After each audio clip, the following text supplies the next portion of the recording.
Bueno, buenas noches a todos. Entonces, como me dijo ya John, que hay un grupo, entonces, para que por favor iniciemos, yo no sé si es del de la sala 1 o 2, John me dirá, entonces para que iniciemos el grupo que está completo con la presentación. Tienen 10 minuticos para la exposición de la actividad que se les dejó y que John les envió a los correos, creo que fue, y al grupo, el paso a paso de la actividad. Entonces, los escucho. Pues aprovechemos que está Byron, Jamie. Listo, profesor, buenas noches. Buenas noches. Voy a compartir pantalla, entonces. Listo. Buenas noches con todos, entonces. Nosotros hacemos parte de la sala 2. Conformamos el grupo del doctor Juan Camilo Castillo, doctora Melina Andrea Gil Oñate, doctora Byron Alberto Yepes, doctor Eduardo José Ortega y quien les habla, Jamie Elena Ruán. Bueno, de acuerdo a los puntos que nos dejaron como actividad, tenemos nuestras conclusiones referentes a los videos observados. Entonces aquí vemos que se habla de la motivación y esta tiene factores internos y externos y que siempre van a intervenir en las acciones o decisiones de las personas. Entonces a eso llamamos motivación. La motivación a su vez puede ser intrínseca o extrínseca. Siendo intrínseca, aquella que va a nacer de uno mismo, es la voluntad o deseo propio, donde van a intervenir los intereses, la aptitud o la meta que proyectamos, es decir, prácticamente es una decisión individual. Y a partir de esto se podrá decir que la persona puede hacer cualquier actividad. Hablamos de extrínseca, que ya viene siendo un incentivo externo, donde depende obviamente del exterior. Lo podemos observar referente a una recompensa, a una aceptación, a un reconocimiento y prácticamente ya de las personas que nos rodean. Se dice que si se incentiva a la realización de las actividades por deseo propio, se tendrán mejores resultados en las personas. Además, la motivación debe darse siempre, digamos, en este contexto educativo, ya con nuestros alumnos será antes, durante, después, siendo muy propositivos y obviamente en que haya una participación y obviamente se tenga una construcción del aprendizaje. Es así entonces que sin motivación no va a haber aprendizaje. Esto es referente a los videos. En el segundo punto mencionaba de las dimensiones que intervienen en la motivación por el aprendizaje. Aquí prácticamente es una tarea referente a lo que hacen los profesores frente a las clases. Entonces, déjenme un momentito aquí. Vamos a hablar de lo que tiene que ver con la tarea, ¿sí? La tarea es donde nosotros como docentes debemos proponer una clase con una dificultad intermedia, ¿sí? Sin siendo tan flexibles ni tan exigentes. Obviamente tenemos que ver con las funciones u objetivos curriculares. Debe tratarse de un tema multidimensional, donde va a poner la mirada en el desarrollo de la conciencia, vincular el ser, el pensar, el sentir, el hacer, o sea, incluir todo lo que tenga que ver la parte psíquica, social, efecto racional, donde va a facilitar justamente esa percepción del alumno y lo va a ver como más interesante. La otra dimensión es la autoridad. Aquí muchas veces encontramos docentes en que son muy permisivos o muy autoritarios. Entonces hay que tener como, digamos, algo intermedio. En este caso pues hablaríamos de ser democráticos y ser colaboradores. Y así pues obviamente se va a tener un mejor control de la clase. Bueno, otra dimensión, estamos hablando de la dimensión de reconocimiento. Aquí muchas veces hay que sí hablar de elogios, del esfuerzo que hace el estudiante, de ese proceso personal. Hay que tener en cuenta también que van a haber errores y mencionar siempre que eso hace parte del proceso de aprendizaje, ¿sí?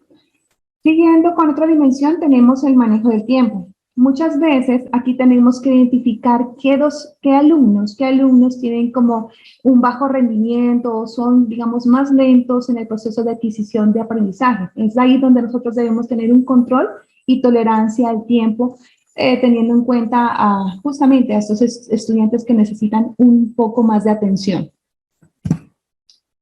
Y por último tenemos en el proceso de evaluación.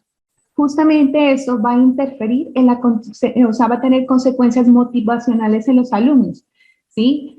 La dimensión de norma-criterio, aquí pues el hecho de que se le dé a los alumnos una información normativa sobre su rendimiento, este va a favorecer la percepción de la capacidad y prácticamente estaría midiéndolo como la inteligencia, ¿sí? O sea, qué tan inteligente puede ser, si regular, medio, o malo, sí, como una calificación que se le puede dar. La dimensión de proceso-producto, aquí, pues la evaluación, si la vamos a centrar en un producto final sin considerar el proceso, obviamente tendrá espacio a que el alumno busque excusas y prácticamente no va a dejar de que se vea afectada su autoestima. Entonces, de pronto aquí o se dejará llevar por el miedo o el fracaso. Lo importante aquí es tener en cuenta el esfuerzo que va a tener nuestro estudiante y la habilidad que va a permitir tener o mejorar digamos, sus esfuerzos en unos segundos intentos. La dimensión pública o privada, aquí sí se da de manera pública, se va a favorecer el clima de competencias y eso a la vez va a generar comparaciones. Y si se da una información privada, va a centrar justamente en esa atención en un trabajo individual y personal, de modo que así el estudiante va, digamos, a corregir errores y va a tener un mejor proceso de aprendizaje. De acuerdo al siguiente punto, en el que nosotros debíamos buscar relacionar en la parte primaria, secundaria, educativa, pues prácticamente tomamos como ejemplo, que nosotros habíamos mencionado en la anterior presentación, en una persona que está enfocada en un pregrado, teniendo en cuenta pues, las clases de motivación. Viendo como intrínseca que en el pregrado prácticamente un estudiante va a tener una elección de su propia profesión, ¿sí? Es una decisión personal. En eso va a haber un reto de terminar obviamente su proyecto, en este caso una carrera universitaria que ha elegido. En ese proceso va a tener crecimiento intelectual, va a generar una satisfacción personal porque ya se está visualizando como justamente ese profesional que quiere ya verse laborando y cumpliendo justamente esas expectativas que desde un comienzo ya se está viendo cimentadas. Como motivación extrínseca, pues obviamente si yo elegí tener una carrera es porque esto va a tener una satisfacción o una motivación económica, va a tener un reconocimiento social, ya sea por su familia, por sus mismos compañeros o docentes, va a tener una aceptación social porque, bueno, ya soy un profesional, esa satisfacción personal y obviamente que ya va a tener ese resultado como un título profesional como meta cumplida. En el proceso de motivación internalizada, cumpliendo obviamente esas responsabilidades de estudio, cumplir con los trabajos, toda la parte del pensión académico. Mantenerse constante, pues asistir a clases, persistir y hacer sacrificios para alcanzar metas, muchas veces va a haber limitado su tiempo libre porque dejará de salir, de pronto va a dejar de hacer rutinas de ocio y tiempo libre y tendrá que sacrificarlas justamente porque tiene que estudiar. En esta también vamos a ver respeto a sus compañeros, docentes, porque está cumpliendo ya un rol educativo y obviamente aquí va a tener una capacidad de resolver conflictos ya como una persona en formación, ¿sí? Y finalmente, pues, obviamente tuvimos en cuenta toda la documentación que nos entregaron, de acuerdo a las lecturas, seguimos obviamente los videos, y aquí pues tenemos ya las referencias de acuerdo a esa información que nos enviaron al correo. Gracias. Bueno, muchas gracias. Jamie, usted del grupo 1, ¿cierto? ¿O la sala 1? No, del grupo 2. Listo, entonces sala 2, para que se vaya listando los de la sala 1. Entonces Sí. voy a hacer la realimentación. Listo, bueno, felicitarlos. Me parece una exposición muy, muy buena. Se ve que sí leyeron, se ve que sí trabajaron, veo que sí estuvieron muy atentos y muy pendientes de la actividad.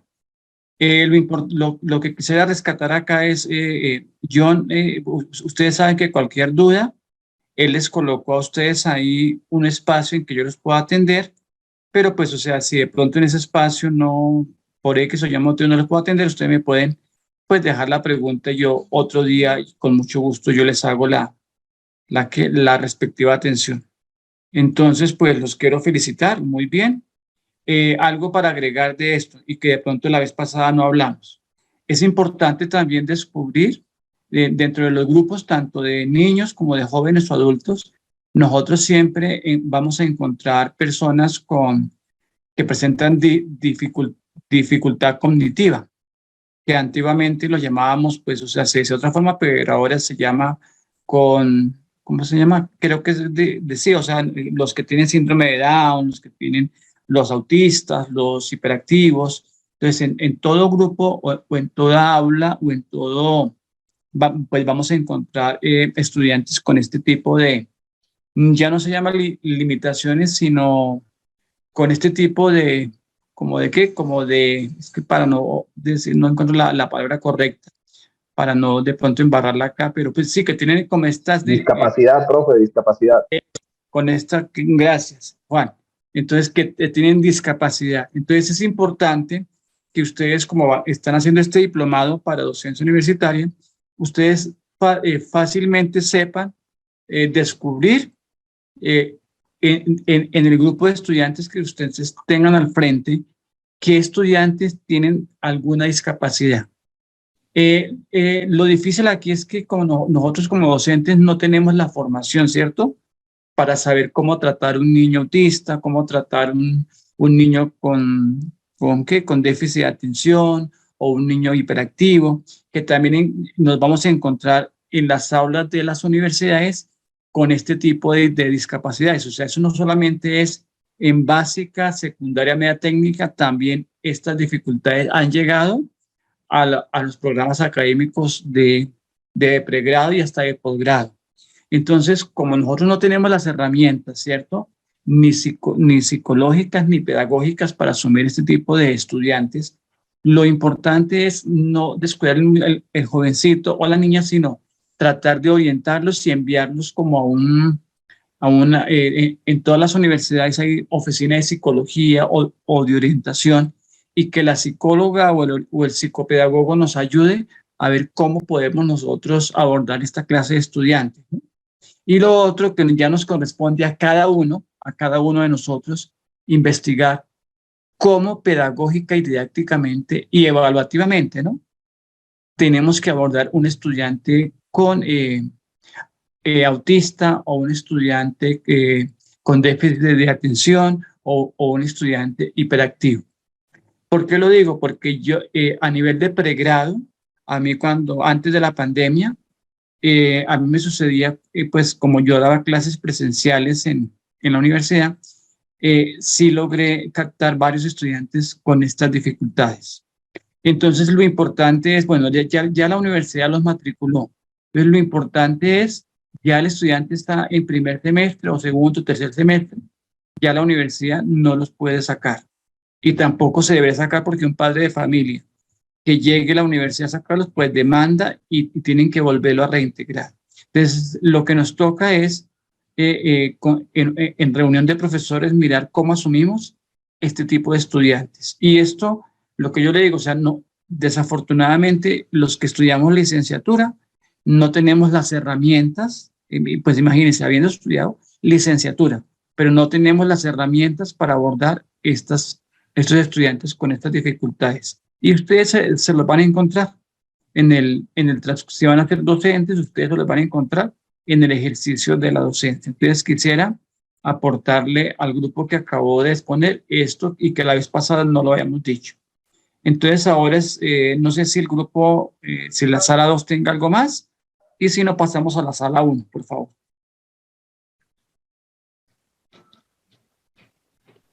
No, eso es todo, profe. Entonces, los de la sala 1, por favor, los escucho. Bueno, ahora sí escuchamos tu micrófono. Muy bien. Muy buenas noches. Entonces, pues Desarrollo del trabajo lo hicimos con las compañeras Mayerlin Valencia Gómez, que es una odontóloga, especialista en gerencia de la seguridad social y la elaboración de proyectos en salud. Actualmente es coordinadora de una IPS odontológica en Quibdó, Chocó. Con la compañera Laura Vanessa Torres González, una cosmetóloga especialista en técnicas de spa. Actualmente vive en Villanueva, Bolívar, es terapista. Y quien les habla, Dulfario Bolaño, soy regente de farmacia y profesional en salud ocupacional. Actualmente ejerzo como regente de farmacia, vivo en Popayán, Cauca. ¿Qué objetivos tenemos con el trabajo? Uno de los principales objetivos era pues identificar los tipos de motivación, los cuales pues nos hablan los diferentes ayudas educativas que nos envió el profe, como son pues la motivación intrínseca, la extrínseca y la... Se me olvidó el nombre. Internalizada. Internalizada, qué pena. Esas motivaciones, pues, como bien nos dicen su nombre, pues cada una tiene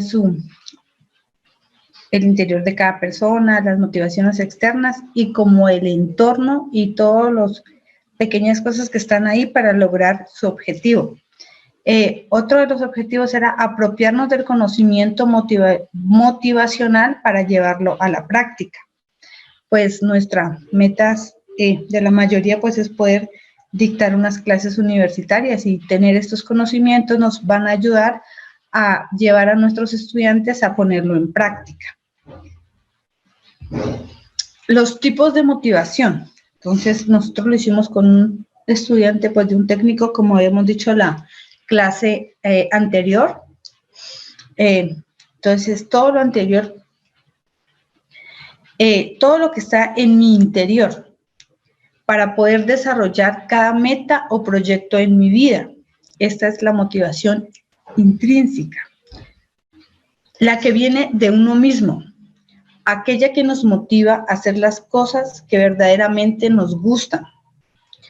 Nos hablaba de que tiene unos elementos, la autonomía, la maestría, el propósito.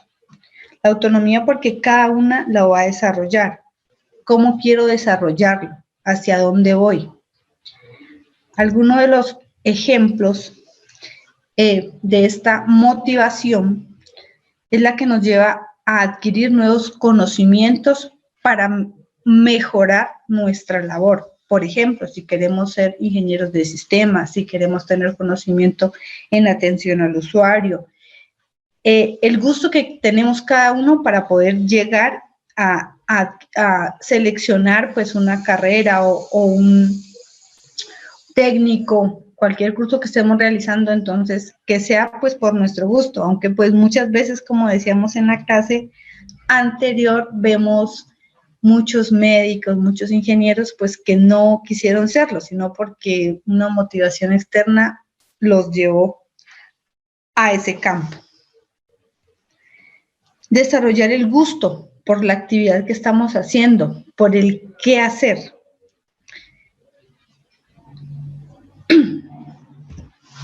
Otro tipo de la motivación, la extrínseca. Entonces, una motivación está en lo que buscamos obtener del exterior. Nos llega, uno de los ejemplos que poníamos era el título, porque pues sin el título tampoco vamos a poder ejercer en ciertos sitios o en la gran mayoría. O sea, si usted no tiene el título, no puede llegar a ejercer esa profesión. Nuestro propio orgullo, el orgullo para la familia, la motivación, los elogios de parte de los compañeros, los elogios de parte de nuestros docentes. Otra motivación extrínseca sería tener mayor remuneración en el trabajo, tener un escalafón mejor en el trabajo, una mejor condición laboral.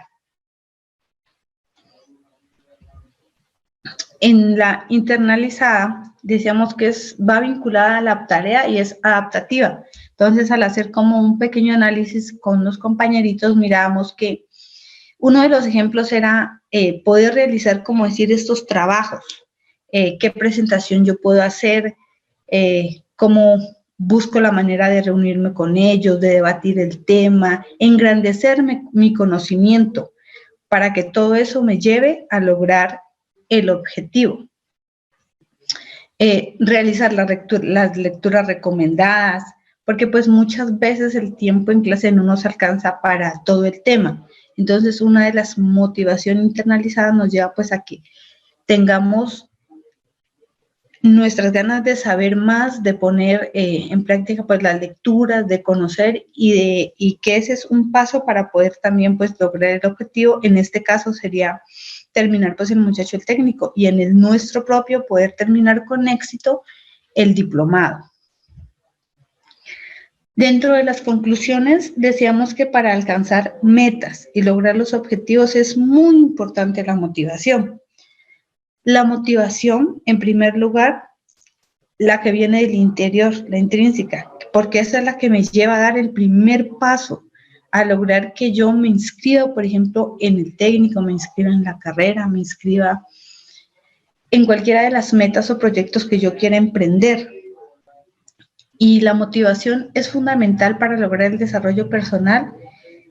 Y como les decía, la motivación intrínseca para nosotros es como el pilar fundamental, aunque pues muchas veces se tenga unas motivaciones externas para también lograr los objetivos.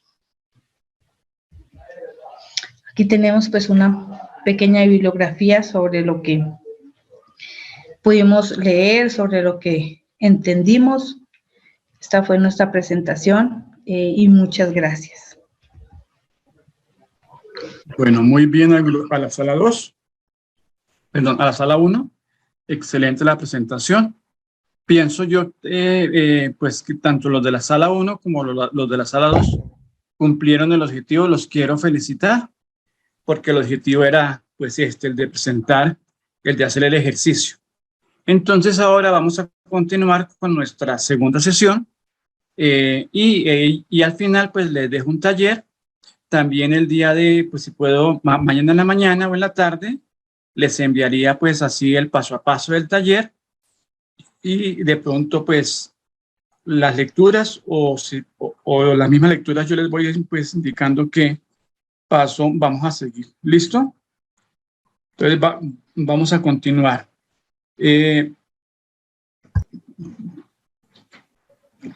Cuando vean mi pantalla, por favor me avisan. Ya, profe. Bueno, ¿si se está viendo bien la presentación o...? ¿Sí estamos viendo el PowerPoint. Eso, sí. Bueno, entonces, en la clase pasada, pues quedamos en el video, entonces pues vamos a continuar con la motivación en el aula. La motivación en el aula parte de necesidades sociales y de necesidades individuales. Entonces, las necesidades sociales es lo que hemos venido diciendo, lo que nos debe preparar para la vida y para la vida social, pues, del futuro. También todo lo que tiene que ver con nuestras obligaciones y necesidades y responsabilidades, ¿no? También está lo del amor a identificarnos con el país. Pues estas nosotros las consideramos necesidades sociales, ¿no? Sobre todo la responsabilidad que tiene cada uno con su profesión, con su familia, los que son casados con sus hijos, con sus esposas, esposos, un sentido de responsabilidad. Y eso es una necesidad social. Y el amor y la identificación que tenemos con nuestro país, con nuestro terruño. También están las necesidades individuales, ¿no? Que ya lo hemos venido diciendo en las pasadas, es los intereses que nosotros tenemos. Yo veo que acá en este grupo, pues cada uno tiene un interés cognitivo diferente. Hay médicos, hay terapistas, hay personas de diferentes campos del conocimiento. Y eso es importante, y esos son los intereses cognitivos que cada uno, o sea, es la profesión que cada uno escogió. También está la actividad intelectual, o sea, yo puedo tener pues un interés cognitivo, pero tener una actividad intelectual diferente. Entonces, algunos, los médicos que les guste más de pronto la lectura, que les guste más escribir, que les guste más la parte de investigar. Entonces, esa ya es como la actividad intelectual, o que los médicos de pronto ante una nueva enfermedad les guste prepararse, no sé, sobre todo eso, por ejemplo, lo del COVID, que hay muchos médicos que están asistiendo muchos capacitaciones que tienen que ver con esta enfermedad. Esta es la valoración social y la autorrealización. Entonces, lo importante de las necesidades individuales es que yo me autorrealice, ¿no? O sea, que yo me sienta realizado y complacido con esa profesión o con eso que yo estoy haciendo. Y que lo decía ahora la compañera, y que esa necesidad tenga que ver con una buena situación económica. O sea, todos queremos y aspiramos a que nuestros trabajos, todos nos ponemos una meta, ¿no? Algunos dirán, bueno, yo a los 60 años ya no quiero trabajar más, sino pues vivir como de lo que trabajó o hacer otra cosa diferente. Entonces, eso es una necesidad individual que todos vamos proyectando.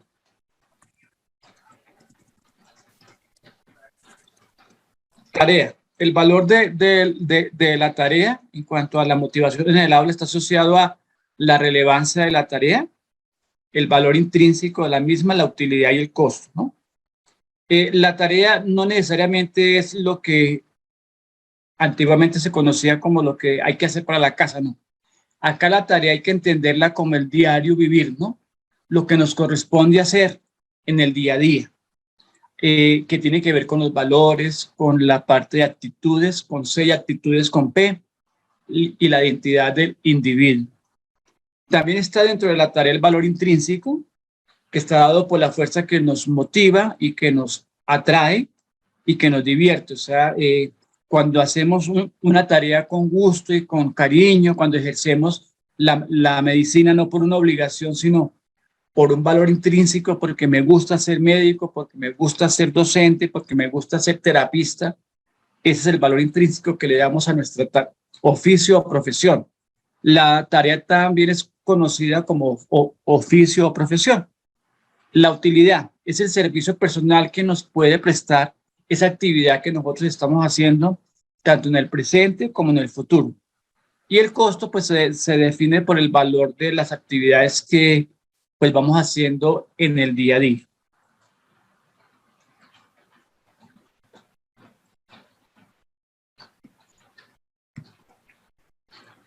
Hay otras dimensiones de la motivación en el aula, que es la autoridad y el reconocimiento. En cuanto a la autoridad, no necesariamente hay que entender lo siguiente. Para yo tener, o sea, como docente, bien sea de básica o de universidad, la autoridad mía no quiere decir que es el que más grita, o el que más sabe, o el que se cree, como dice vulgarmente, el papá de los pollitos frente a los estudiantes, no. La autoridad se mide es más por la capacidad que yo tengo de entender las dimensiones de los estudiantes, de entender lo que el estudiante necesita en su momento. Autoridad no es gritar, autoridad no es rajar al estudiante, autoridad no es aquellos profesores que se ponen felices porque de 40 estudiantes le perdieron 30. Eso no es autoridad. Eso es otra cosa diferente. Yo adquiero autoridad cuando me preocupo por todos los estudiantes y trato en la medida de lo posible que ningún estudiante me repita la materia o que ningún estudiante me pierda la asignatura o la materia. O sea, me preocupo por cada uno. O sea, es lo que bíblicamente pues nos dice, no es, es ir por la oveja descarriada. O sea, no solamente preocuparnos por los que van bien, sino especialmente preocuparnos por aquellos que tienen dificultad para el aprendizaje o tienen dificultad de toda índole. Les quisiera contar la experiencia de un estudiante de X universidad donde yo trabajé, que no asistía. y ningún profesor se preocupó por averiguar qué pasaba con esos estudiantes, o sea, por qué no había vuelto a la universidad. Cuando yo comencé a indagar, me di cuenta que el estudiante no había vuelto, uno, porque al papá se lo mataron, pues un grupo al margen de la ley. Segundo, él le tocó asumir la responsabilidad de sus hermanos y de la mamá y de la familia. Y tres, pues no tenía los medios económicos para poder continuar. Yo hice esa indagación, informé a la oficina de bienestar. La persona que manejaba bienestar no tenía ni idea de ese caso. La persona que maneja bienestar, acuérdense ustedes muy bien que pasaban por la... Y acuérdense la función de la oficina de bienestar de las universidades. No tenía ni idea qué estaba pasando con el estudiante. Pasé pues a la oficina de psicología tampoco. El decano no sabía, el rector, o sea, ninguno se enteraba de la situación del estudiante. ¿Qué conclusión saqué yo acá? Que desafortunadamente nosotros nos volvemos unos dictadores, que tiene que ver, la autoridad se vuelve dictadora, o sea, unos dictadores de clase. Damos nuestra clase, si llegó el estudiante bien, si no también, hacemos primer parcial, segundo parcial, final, y ya pare de contar. Y perdieron tantos y ya. Y no nos preocupamos por ir un poquitico más allá. Y eso nos adquiere una autoridad. Entonces, el doctor de la materia X, el doctor de la materia Y, el doctor, pero hasta dónde ese doctorado que tenemos realmente es un doctorado de autoridad. Entonces, esto lo traigo aquí a colación porque todo eso tiene que ver con la motivación en el aula de clase. O sea, cómo llego yo como docente a asumir un grupo de estudiantes. ¿Qué es lo que me motiva a mí? Si me motiva el dinero, pienso que es mejor que no demos clase, que nos pongamos a hacer otra cosa. Yo les dije la vez pasada, si para ser docentes, para volvernos millonarios, acá no es. Acá no es porque ustedes ya saben que ser docente no somos los docentes no son los que más dinero tienen en el país. Entonces es importante eso. Entonces la autoridad toca saber ejercer desde la vocación de ser docente. Y el reconocimiento no se da por los títulos, que si yo tengo maestría, si tengo postdoctorado, no. El reconocimiento se da por la humildad, por la sencillez, por el conocimiento, por la entrega, por el sacrificio. Ese es el reconocimiento que tenemos que tener nosotros los docentes. Es a ese tipo de reconocimiento que nosotros debemos ir. Después viene la evaluación y el tiempo al servicio de la motivación. En cuanto a la evaluación, es importante saber, acá hay tres tipos de evaluación, que es la autoevaluación, la coevaluación y la heteroevaluación. La autoevaluación, yo mismo me evalúo. Entonces, cuando uno ejerce la parte docente, tiene que decirle a los estudiantes que se autoevalúen, pero hay que dar unos criterios de evaluación. Ustedes que van a ser futuros docentes tienen que enseñar al estudiante a que se autoevalúe, pues, pero bajo unos criterios, ¿no? Entonces yo tengo que darle al estudiante unos parámetros para que se autoevalúe. ¿Cuáles son? Pues la responsabilidad, la entrega, el sacrificio, la puntualidad. ¿Qué más podemos hacer? La calidad de la entrega de los trabajos, la calidad de su participación, el respeto por el otro, el respeto por sí mismo, y pueden ir muchos más. Entonces, esos son los criterios que yo le tengo que tener en cuenta y de acuerdo a cada materia o cada asignatura, yo pongo unos criterios. Y sobre esos criterios es que el estudiante se tiene que autoevaluar. O sea, la autoevaluación debe ser una autoevaluación integral, no solamente de conocimiento. Después viene la heteroevaluación. Como su palabra mismo lo dice, hetero es, hacemos un círculo y entre todos nos evaluamos. Yo evalúo al profesor, el profesor me evalúa a mí. Yo evalúo a Pedrito Pérez me evalúa a mí. O sea, hetero es entre todos nos evaluamos, todos. Y viene la coevaluación, y la coevaluación ya son los quizzes, las tareas, las exposiciones, los trabajos, los parciales. Eso es la coevaluación. Entonces, un buen docente siempre en todos los periodos y en todos los semestres, y cada que haya pues un momento de evaluación, debe utilizar estos 3 tipos de evaluación. Y con esos 3 tipos de evaluación, uno saca la nota del estudiante.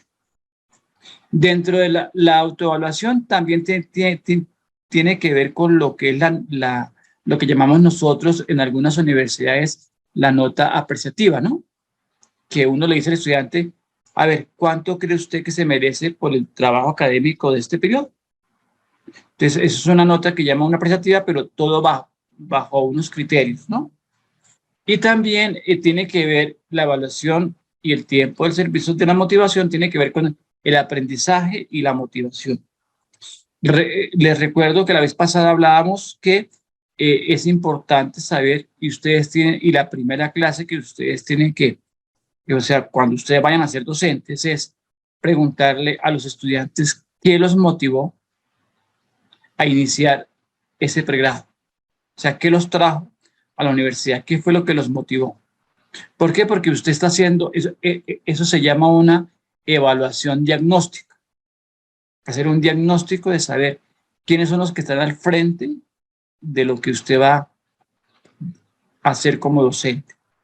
Entonces, preguntarles qué los motivó, qué los trajo a ustedes a esta aula de clase. ¿Qué quieren aprender? ¿Qué les gustaría aprender? Porque es importante, y a partir de ese diagnóstico es que nosotros tenemos que hacer la planeación de nuestras clases. O sea, a través de un diagnóstico. Siempre y ese es el ejercicio, y es bueno hacer eso, hay que hacer el diagnóstico para poder uno proyectar la clase, para poderle dar respuesta a las necesidades del estudiante. Hay veces que nosotros hacemos una planeación, y la planeación va por un lado y las necesidades de los estudiantes van por otro. Y por eso es que los estudiantes se desmotivan. Por eso es que no hay motivación en el aula de clase, porque lo que usted les está dando no es motivante, no les llama la atención. Los estudiantes dicen, no, esta vaina, esto no sabemos ni para dónde vamos, esto para qué nos sirve, cuál es el objetivo de ver esto, este tema para qué. Entonces, ¿por qué es que se falla mucho en eso? Porque el docente no hace un diagnóstico antes de iniciar la clase. Entonces, a ustedes les pueden entregar un plan de estudios, ¿cierto? Y les pueden entregar decir, bueno, esto es lo que hay que ver en este semestre, o esto es lo que hay que ver en este periodo. Pero ustedes también son autónomos de decir, listo, eso es lo que hay que ver, pero les voy a colocar a los estudiantes esto, y les voy a decir, mire, eso es lo que tenemos que ver. Es cómo les gustaría ver, de acá qué les gustaría aprender, de esto qué les gustaría ver primero, qué les gustaría ver segundo. O sea, uno le puede dar una reorganización a eso que le dé a uno la universidad como fuerza mayor, y lo puede volver interactivo. Y eso se llama motivar y aprender dentro del sistema educativo. La evaluación. La evaluación implica un intento formal de determinar el estatus del estudiante con respecto al interés. Mire, es importante que ustedes, la mayoría, yo creo que se están haciendo este diplomado, van a ejercer como docentes, bien sean de un técnico, de un tecnológico o de un profesional. Entonces yo los invito a que ustedes, futuros docentes, en esa evaluación formal, porque acuérdense que hay evaluación formal y evaluación informal, ahorita les voy a explicar esas 2 clases de evaluación. La formal es la que se hace normalmente en el aula de clase, ¿cierto? Entonces, en esa evaluación formal, ustedes tienen que mirar en qué estado le llega a usted el estudiante. Por ejemplo, nosotros en una universidad X, yo no digo el nombre, allá nos exigía el decano hacer una prueba de matemáticas básica, una prueba de español básica, para mirar cuál era, en qué grado llegaban los estudiantes en cuanto a escritura, lectura, comprensión, análisis de textos, ortografía, redacción. Porque se presupone que el estudiante pasó por preescolar, básica primaria, básica secundaria y media vocacional, y que presupone ojo con esa palabra, presupone que el estudiante llegó escribiendo, leyendo y comprendiendo bien a la universidad, y resulta de que muchas veces los docentes universitarios partimos de presupuestos que no son reales. Y muchas veces valoramos a los estudiantes todos con el mismo rasero, o sea, con la misma regla a todo el mundo. Y resulta de que ahí en el aula de clase hay estudiantes de colegios públicos, de colegios privados, de colegios internacionales, de colegios bilingües, de colegios X, de colegios, en donde ahí uno se va dando cuenta que no todos los estudiantes de primer semestre tienen la misma formación académica e intelectual, y no podemos comparar el estudiante X con el estudiante y hacer el mismo tipo de evaluación para todos los estudiantes, porque desafortunadamente no todos llegaron con las mismas capacidades ni formación. Deberían haber llegado, sí, pero los estudiantes desafortunadamente llegaron en diferentes condiciones. Voy a dar el ejemplo. Mucha gente estaba emigrando antes de la pandemia, no sé ahora cómo será. Yo hablo de la ciudad de Bogotá, donde me encuentro. Emigraban a las universidades como Javeriana, Santo Tomás, La Salle, y los papás hacían el esfuerzo de mandarlos del departamento del Cauca, del Valle del Cauca, del Chocó, de la Amazonía, de la Orinoquía. Y cuando uno como docente acá en Bogotá, por ejemplo, de la Universidad de La Salle, se encontraba con esta clase de estudiantes dentro de una aula de clase, uno se daba cuenta inclusive hasta en la forma de expresarse y de vestir, totalmente diferente de esos estudiantes, en la misma forma de expresarse y de vestirse. ¿Por qué? Porque venían de diferentes regiones del país. Eso es una parte nomás así como por mirar uno así por encimita. Ahora usted haga un estudio académico, ¿entiende? O sea, haga una evaluación de lo que decía, del manejo de las matemáticas básicas, o del español y la literatura básica, o de redacción o ortografía. Y ahí también se encontraba otro tipo de realidad diferente. Entonces, ¿por qué es que los estudiantes muchas veces en primeros semestres llegan muy motivados a un programa de pregrado y llegan a mitad del semestre y ya se van? Primero se aburren porque es que es primero que todo están desclasados, ¿no? Estoy hablando de clase social. Venir del departamento del Cauca a llegar a Bogotá es una cuestión bastante difícil para el estudiante. Fuera de eso, muchos de ellos, estoy hablando de los primíparos, de primeros semestres de las universidades, es la primera vez que se van de la casa. Entonces, para ellos es una novedad, para ellos es estar solo, para ellos es una autodisciplina que no la tuvieron en la casa porque hay papás que no los enseñaron a autodisciplinarse ni a tener disciplina. Entonces, es muy compleja la situación. Entonces, y nosotros hicimos en la Universidad de La Salle, donde yo trabajé pues como docente, un análisis, y yo los invitaba a los docentes allá y a las directivas a que analizáramos todas las hipótesis que pudiéramos encontrar, porque era que los estudiantes desertaban de los programas, y que tuviéramos en cuenta todas las condiciones.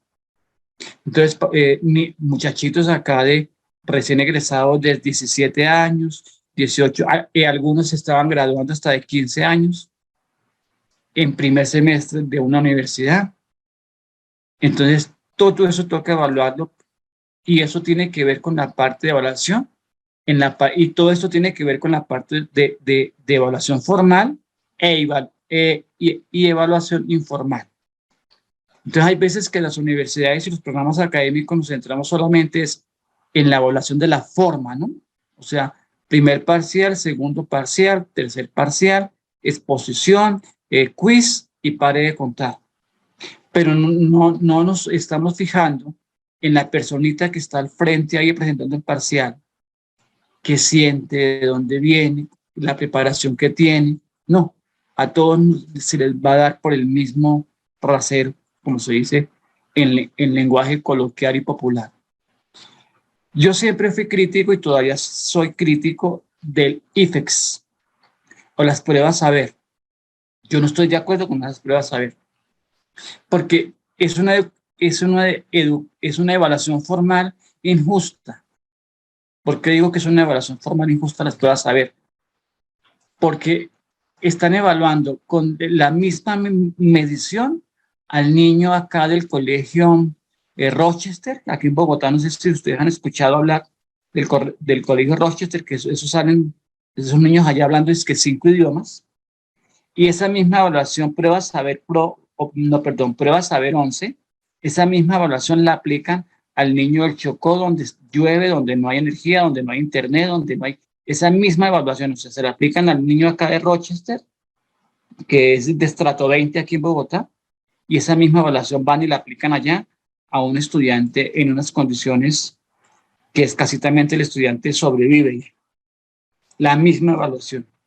Entonces, ese tipo de evaluación de pruebas saber 11 y lo mismo, las pruebas saber pro, que son las que están presentando los profesionales, me parece, o sea, yo nunca he estado, inclusive he estado yo y he debatido eso, que estas pruebas se deberán hacer por regiones y de acuerdo a la cultura y de acuerdo a cada lugar.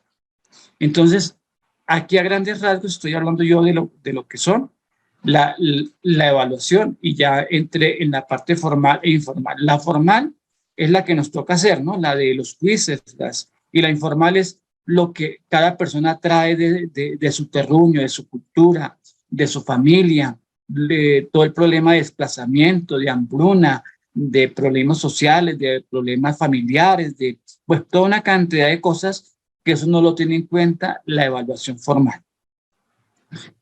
Vienen después las pruebas y procedimientos de medición, que ya lo acabé de hablar, que son las famosas pruebas saber.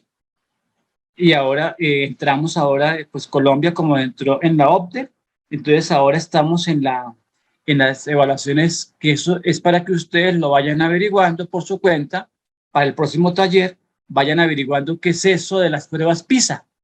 Yo les sé qué es las pruebas PISA, pero les dejo como tarea, o sea, para el próximo taller, que tanto el grupo 1 como el grupo 2 me cuenten qué es eso de las pruebas PISA y qué competencias escriban eso ahí, qué es eso de las pruebas PISA y qué competencias mide las pruebas PISA, y esas competencias que están midiendo las pruebas PISA si son acordes con Colombia, porque en este momento, inclusive, bueno, averígüenme que otra tarea, son 3 puntos, ¿no? Las competencias, qué son las pruebas PISA, qué miden las pruebas PISA o qué competencias tiene, y la tercera, Colombia en este momento, en la última prueba PISA, qué lugar ocupó. Entonces, para que tengamos eso como tarea para la próxima, o sea, para el lunes, no, perdón, para el miércoles. ¿Sí me están escuchando? Sí, profe. Bueno, entonces... Claro que sí, profe. Bueno, entonces, esa tareita escríbanla ahí solamente pues por grupo, los grupos que formó John, me hacen el favor y la van haciendo. O sea, ahí les voy dando ya para el próximo taller. Entonces, ¿qué es eso de las pruebas PISA? O sea, ¿qué significa prueba PISA? ¿Qué es lo que, o sea, cuáles son las competencias que allá, o sea, cómo están formadas estas pruebas PISA? Y Colombia, en la última prueba PISA, ¿qué lugar ocupó? Evaluar habilidades en el área de contenido, exámenes escritos orales, autorreportes, ensayos, mapas conceptuales, mapas mentales y otros. Bueno, eso tiene que ver con evaluación formal. Eso ya lo amplié yo en la primera parte, entonces ya queda claro lo que es evaluación formal, evaluación y evaluación informal. Voy a dar 5 minuticos por si hay preguntas o dudas, y si no, arrancamos. Entonces voy a cerrar mi micrófono, y si alguien quiere algo de ampliación o alguna pregunta, entonces los escucho.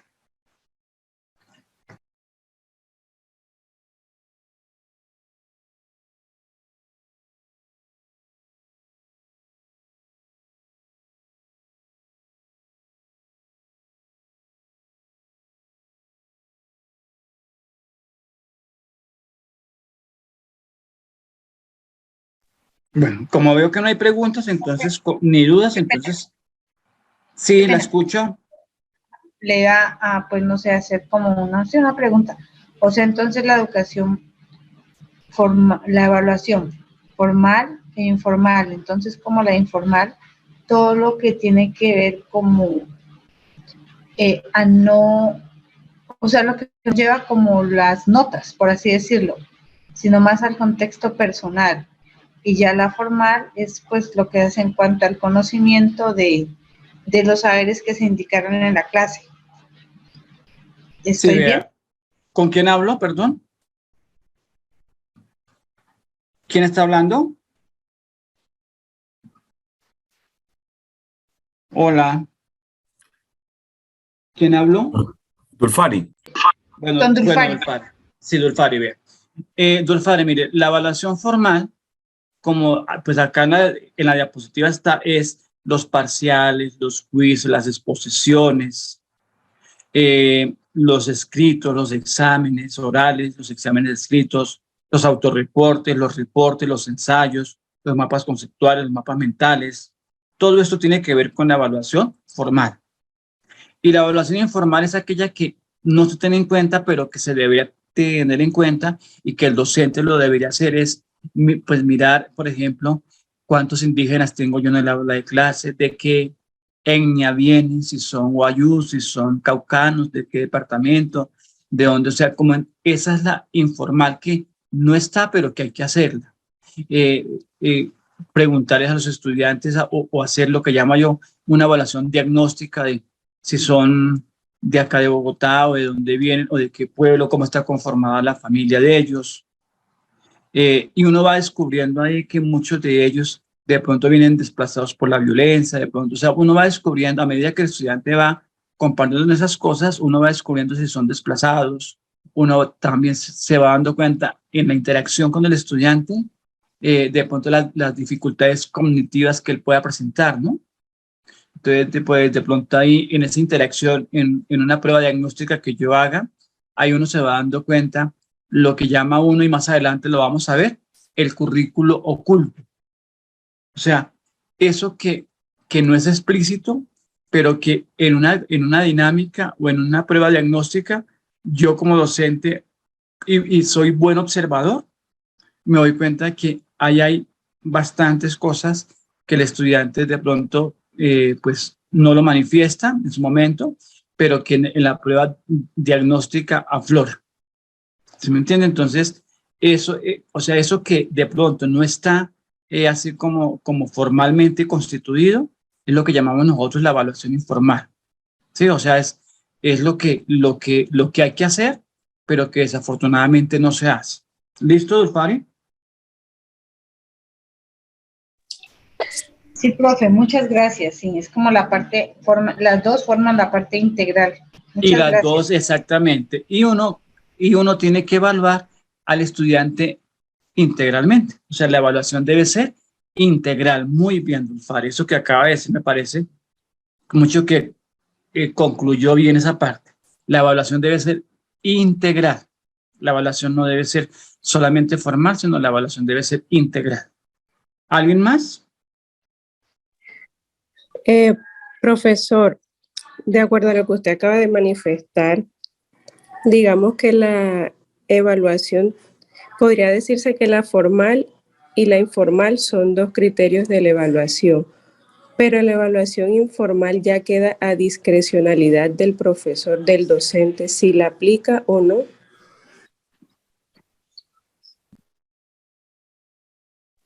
Perdón, sí, señora. ¿Sí me escuchan?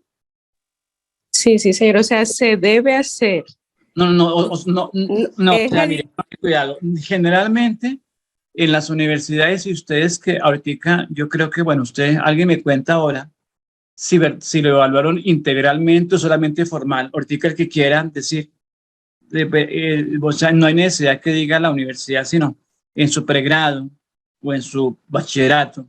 Hagan ustedes memoria, los que estamos acá en este momento, y pregúntense si ustedes fueron evaluados formalmente o integralmente.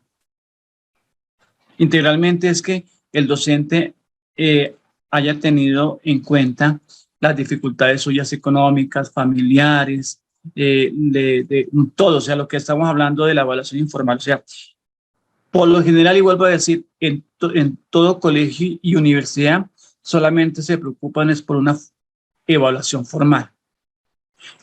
Y resulta de que la vida nos ha enseñado que no necesariamente todo es formal y que lo más importante en la vida es la evaluación informal. Yo recuerdo más a aquel profesor que un día me dijo a mí, Fernando, ¿usted no ha desayunado? No, señor. ¿Y usted cómo se dio cuenta? Ah, no sé. Algo me dijo que usted una vez no había desayunado. Ve allá a la cafetería y pide un desayuno y venga a clase. Yo recuerdo más ese profesor que la clase de matemáticas de ese día. ¿Por qué? Porque yo no sé cómo se dio cuenta que yo había ido al colegio sin desayunar. Y muchas veces, o sea, tampoco estoy hablando yo que nos pongamos como la Madre Teresa de Calcuta, porque tampoco somos la Madre Teresa de Calcuta, ¿no? Que tengamos que darle solución a las cosas. Pero sí, nosotros podemos contribuir en ser un granito de arena, en darle solución al problema y informarle a las directivas, mire a ver qué hacemos, porque están llegando estudiantes definitivamente las aulas de clase sin desayunar. O Pedrito Pérez no ha vuelto a la universidad porque no tiene para el transporte, o sea, no ha conseguido para el transporte. Sí, puede que usted no dé la solución, pero usted puede ser parte de la solución. Siempre yo le digo yo a los cuando doy esta parte en esta clase. O sea, si listo, usted no tiene para dar, no importa, pero eso no quiere decir que usted no haga nada, ¿no? Vaya a la oficina de bienestar y dígale, mire, hay estudiantes en esta situación, o sea, usted sea parte de la solución, así no tenga que dar usted un peso para la solución. ¿Listo?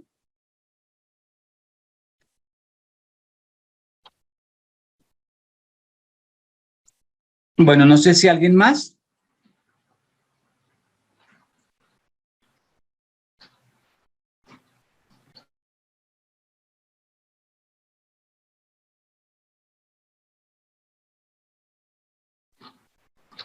Bueno, entonces veo que vamos a continuar. Entonces nos queda, espero voy mirando acá una cosa para la próxima sesión.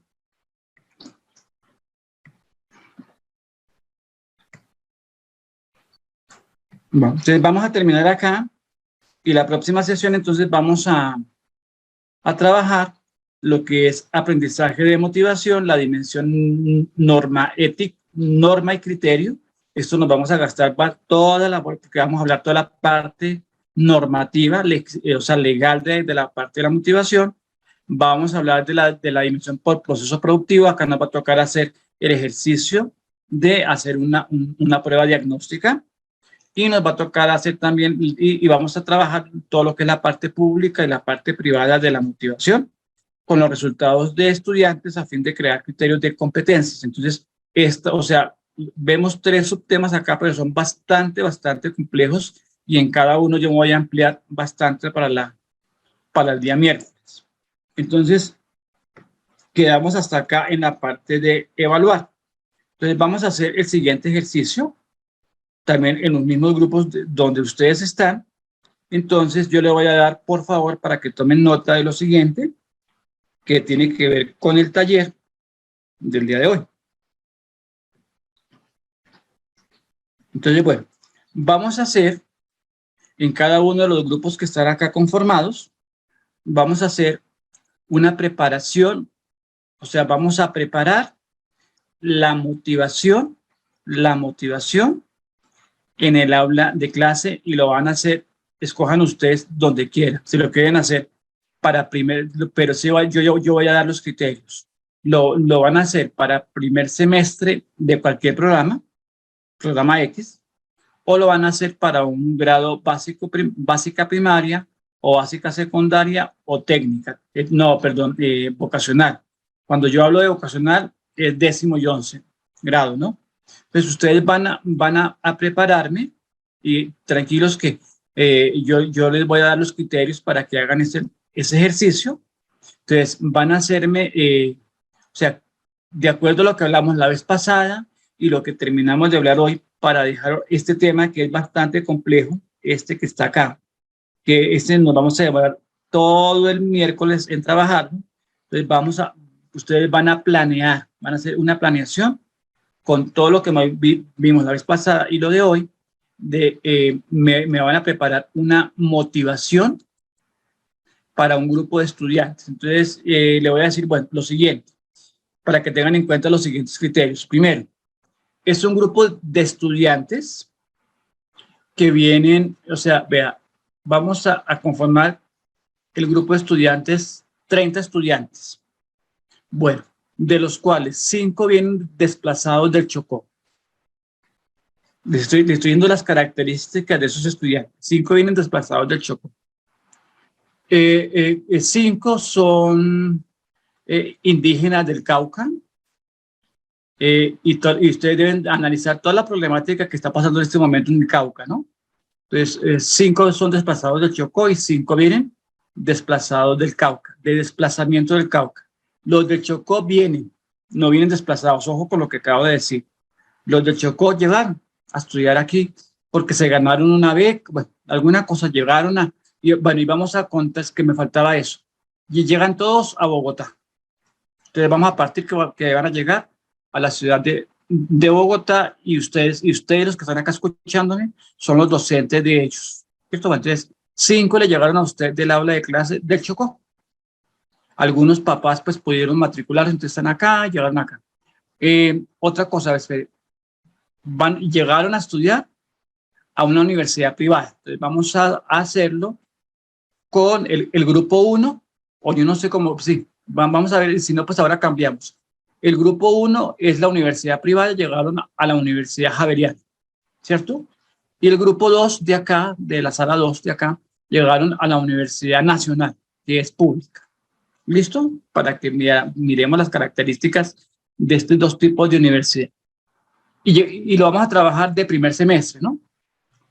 Bueno, si de pronto deciden por grupo un colegio, entonces ahora les digo yo qué colegio, pero por ahora hagamos el ejercicio de primer semestre. Entonces, 5 llegaron del Chocó, llegaron 5 de comunidades indígenas del Cauca desplazados, ¿no? Ahí van 10. Nos llegaron 10 estudiantes de la costa atlántica, de Cartagena, de por ahí, llegaron 10, antes ahí van los 30, ¿qué? Los 30 estudiantes, ¿no? O 20, ¿no? ¿O 30 vamos ya? 20. Eso, 20. Y los otros 10 estudiantes son estudiantes que nos llegaron de otras, pongamos de la zona Amazonía Orinoquía. Dentro de esos estudiantes, entonces vamos a hacer la prueba diagnóstica. Entonces ustedes van a hacer una prueba diagnóstica, ya les dije de dónde llegan, ahí están los 30. Entonces, teniendo en cuenta lo que les hablé hoy y lo que les hablé la clase pasada. Entonces ustedes van a hacer el ejercicio de hacer una prueba diagnóstica para esos 30 estudiantes. En esa prueba diagnóstica, ustedes, ¿qué tienen que tener en cuenta?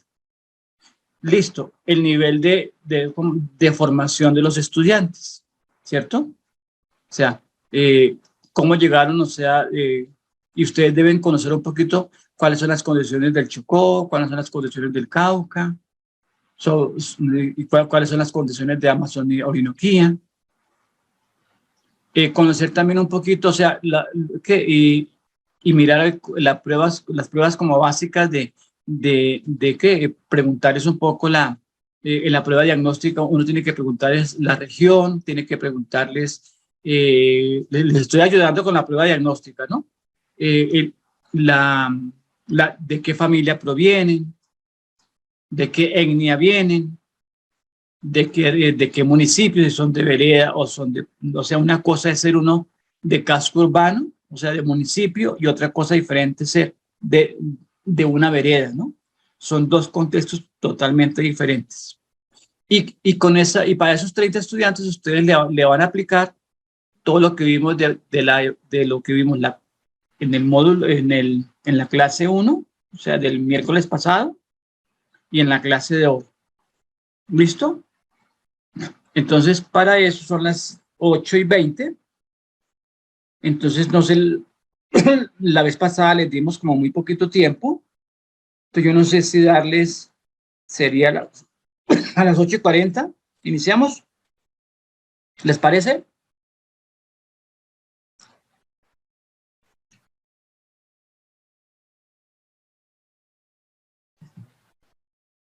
Hola.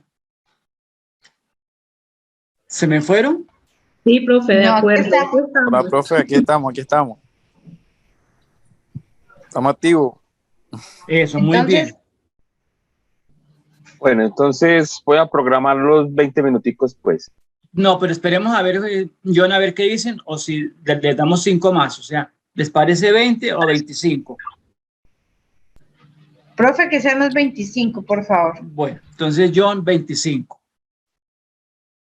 Entonces, lo mismo que la vez pasada, John me programa, yo voy entrando a cada sala unos minuticos, entonces voy a dejarlos trabajando como los 5 primeros minutos mientras tanto, y por ahí como a los 7 minutos entro yo a una sala y a los 10 entro a la otra por si de pronto hay preguntas o dudas. Entonces arrancamos desde ya, son las 8:20. Entonces a las 8:45 terminamos. Ahí les doy a cada grupo unos 5 minuticos para que expongan y yo doy los 5 minutos de cierre. Bueno, listo. Ya lo voy a abrir entonces. Y voy a agregar unos ahí al grupo.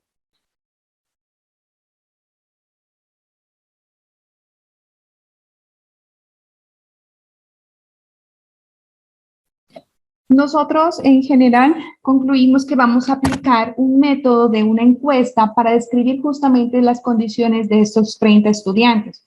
Por lo tanto, subdividimos, digamos, por ítems la encuesta, en la que vamos a tener los ítems de condiciones sociodemográficas, condiciones socioeconómicas, condiciones de salud y escolaridad. Siendo las condiciones sociodemográficas, vamos a preguntar el género, edad, lugar de procedencia, grupo étnico al cual pertenece y el estado civil actual. En el ítem de condiciones socioeconómicas vamos a preguntar sobre el nivel de ingresos económicos que tiene, qué dependencia económica tiene el estudiante, si elabora o depende de ingresos de la familia. Y también vamos a preguntar si tiene a cargo personas. En el siguiente ítem vamos a preguntar condiciones de salud en las que se encuentra si presenta alguna limitación física, psicológica o sensorial, si está bajo de tratamientos especiales y si tiene unos hábitos tóxicos. Y en el último ítem vamos a preguntar sobre la escolaridad, en la que vamos a ver qué nivel de formación tiene, si ha hecho algún estudio anterior como un técnico, un tecnólogo o algún diplomado. Vamos a preguntar también si domina otro idioma y si también este estudiante viene con algunos beneficios educativos actuales, como por ejemplo becas o media beca. Esa sería nuestra forma de saber cómo está nuestro estudiante en primera instancia. Bueno, muchas gracias al grupo 2. Voy a hacer algunas apreciaciones frente a lo que cada uno de ustedes expone. Bueno, en uno de los grupos, no me acuerdo si fue en este o en el 1, me preguntaban que el diagnóstico de la materia, yo le decía, el diagnóstico de la materia es diferente a este diagnóstico, pero por lo general, uno como docente lo puede hacer integrado, ¿no? Este que acabamos de hacer y lo integramos de acuerdo a la materia o asignatura que ustedes vayan a orientar. Si es una materia donde los estudiantes tienen que ver con las matemáticas, entonces uno tiene que más o menos, y de acuerdo a lo que yo voy a dictar o a orientar o a dar en la cátedra que me pongas dar la universidad, si es en matemáticas, yo tengo que ver qué conocimientos previos el estudiante tiene que tener en matemáticas para poder avanzar conmigo en la materia de matemáticas que yo les voy a dar. Entonces me imagino que deben sumar bien, restar, multiplicar, manejar pues problemas matemáticos. Entonces, eso ya sería un diagnóstico ya propio de la materia o de la asignatura, que tiene que ver mucho con esa parte, claro, porque pues eso me puede ayudar para poder pues, mirar más o menos las dificultades que los estudiantes tienen a nivel cognitivo también y a nivel de conocimiento. También este diagnóstico nos puede servir a nosotros para poder, ustedes saben que uno como docente, uno puede, hay estudiantes y ustedes se van a encontrar que son más aventajados que otros en muchas cosas. Entonces, uno puede apoyarse en esos estudiantes que le pueden servir a uno como monitores. Aquellos estudiantes que de pronto uno ve que están más aventajados en una cosa o en la otra, uno puede organizar grupos y dejarlos a ellos liderando algunos procesos para que ayuden a jalonar a aquellos compañeros que de pronto tienen dificultades en otros temas y que el estudiante que está avanzado en eso, pues les puede colaborar, pero sin demeritarlos, ¿no? Sin que el estudiante sepa que hay un estudiante más aventajado, no. O sea, siendo lo más prudentes posible. Acuérdense que los docentes tenemos que ser muy, muy prudentes con nuestros estudiantes. Muy bien, ahora vamos con el grupo 1.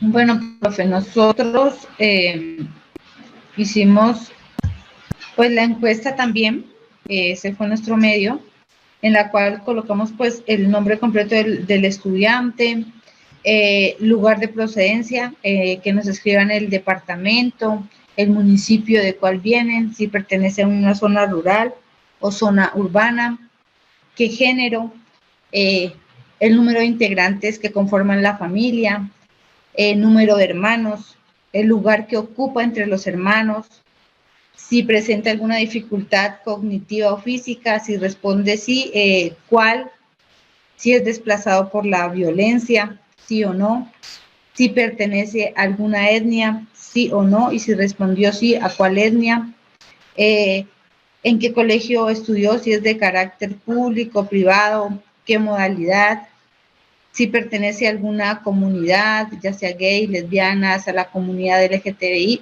u otra, cuál, si es blanco, negro, mestizo, el grado de escolaridad de la madre y la ocupación actual, el grado de la escolaridad del padre y la ocupación actual, si practica algún deporte, qué gustos tiene por la música, por el teatro,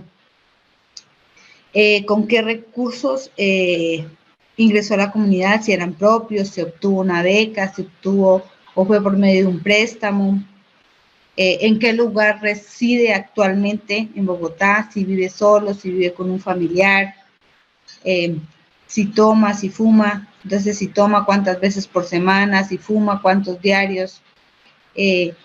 Otra de las preguntas fue ¿qué lo motivó para inscribirse en esta carrera? Y la otra pregunta, ¿qué expectativas tiene de la carrera? Esa fue nuestra encuesta. Bueno, muy bien. Algo de rescatar acá hay que hoy en día, pues desafortunadamente yo cuando estudié, pues ese fenómeno no se veía, pero hoy en día, cada que vamos pasando los años y la vida va cambiando y va dando muchos giros, ¿no? De este grupo importante, lo de la diversidad.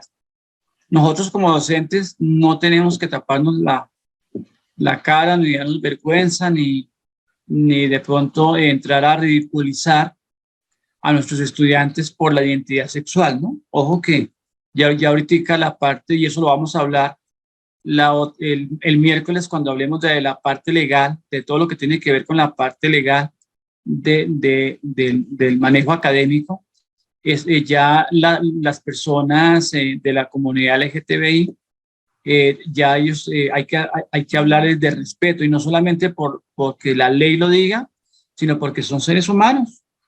Y desafortunadamente o afortunadamente nos toca a nosotros como docentes afrontar este tipo de situaciones, y nosotros no nos podemos como docentes poner a ridiculizar a nuestros estudiantes o a burlarnos o a hacerlos quedar mal con nuestros mismos compañeros de docencia o o hacerles la misma jugada que hacen sus compañeros con ellos. Entonces eso es importante que ustedes lo sepan y que ya pues este grupo lo tocó. Segundo, hoy está muy de boga el matoneo y el bullying, y pues sobre todo en los colegios, ¿no? Pero también está llegando a la universidad, sobre todo en los primeros semestres.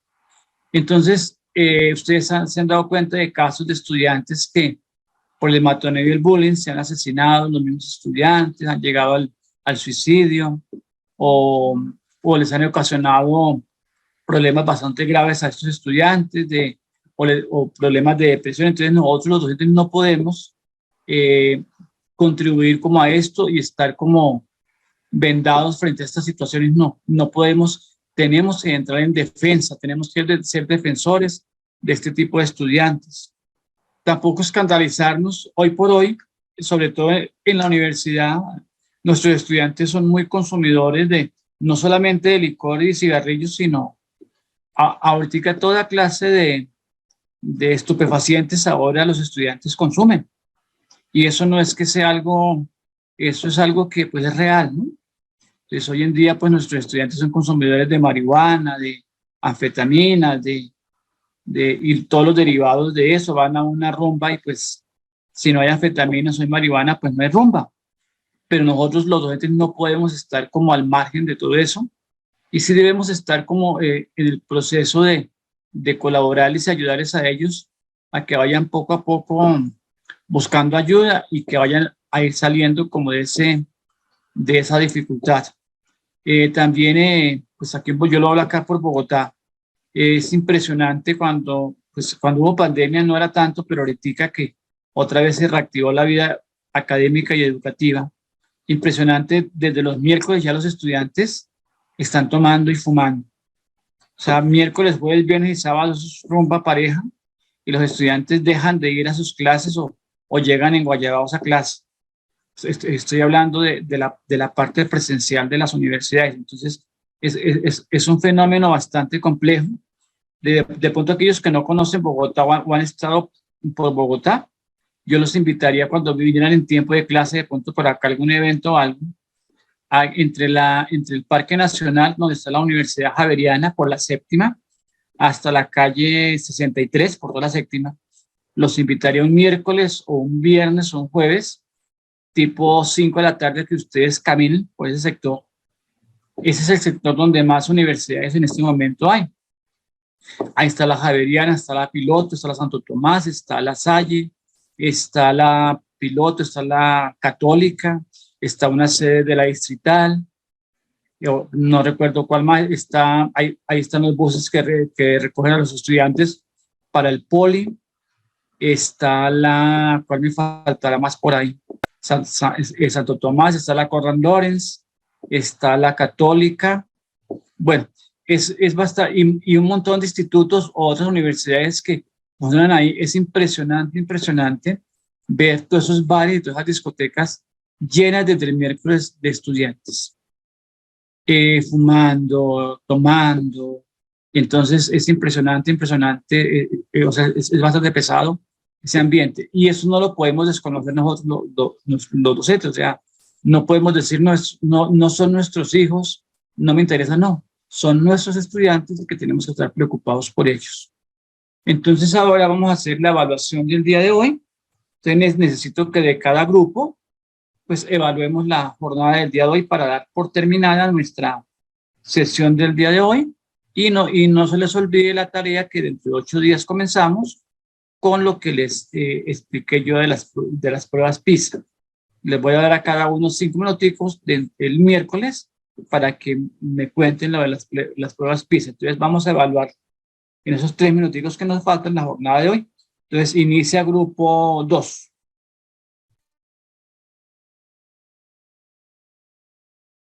Perdón, la evaluación es qué fue lo positivo del día de hoy y qué por mejorar. Y si no hay nada por mejorar, entonces lo positivo.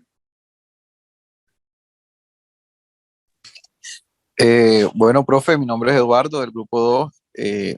Pues me gustó mucho pues la actividad. La clase pasada pues entré un poco tarde y no logré pues estar como tal en la actividad completa la clase pasada. pero esta actividad me gustó muchísimo, ya que escogieron pues esta plataforma y pues la saben pues utilizar. Cuando estaba en la universidad, en pandemia, pues utilizábamos Zoom también, pero no hacíamos actividades así de esta manera y me gustó muchísimo. Bueno, muy bien. ¿Quién más del grupo 2?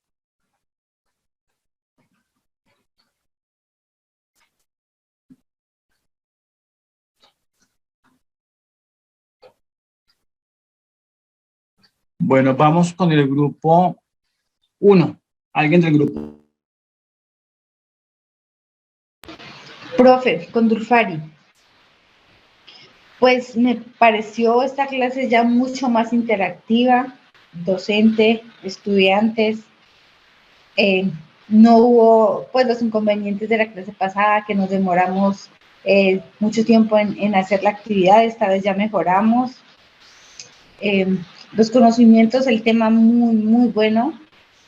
Lo que usted dice, o sea, la parte integral, no es solo llenarnos de conocimientos de números, de teorías, no, o sea, es saber tratar y llegar a un grupo como seres humanos. Me pareció muy positivo. Muchas gracias. Bueno, entonces si no hay nadie más, escuchamos las indicaciones de John para finalizar. Entonces yo les agradezco y yo les estoy entre hoy, no, yo creo que mañana les estaré enviando la actividad de cierre de este primer módulo para trabajar el miércoles. Entonces, muchas gracias. Escuchamos a John. No, muchísimas gracias a todos ahí por estar tan atentos. Ya vimos que gracias al acercamiento que hicimos en la clase del miércoles de la herramienta, hoy fue mucho más dinámico. Eso es lo interesante, que ya este grupo se familiarizó con la herramienta, entonces gracias a eso va a ser mucho más dinámica la clase. Muchísimas gracias a todos por estar ahí tan atentos.